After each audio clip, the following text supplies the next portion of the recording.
Due storie, due papà che in qualche modo ce l'hanno fatta, diventando il simbolo di tutti i papà per il 19 marzo 2021, festa di San Giuseppe, protettore dei padri di famiglia e della Chiesa.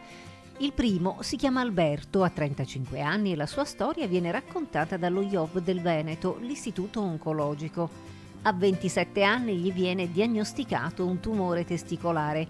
Per questo subisce l'asportazione di un testicolo e 2 cicli di chemioterapia. La sua vita cambia, la sua visione della vita cambia e durante quel periodo pensa a come diventare una persona migliore. Da magazziniere studia e si trasforma in promotore finanziario, con l'amore della sua vita che lotta accanto a lui, Martina, e che sposa nel 2019. Ed un miracolo, il concepimento naturale di una nuova creatura, la nascita nel dicembre dello scorso anno di Riccardo.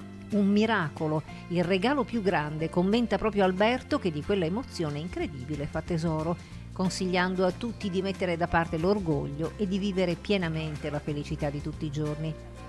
Franco Muraro ha 50 anni, vive a Monselice, è infermiere, strumentista, schiavonia, si divide fra lavoro e famiglia, gustando la compagnia della sua tribù.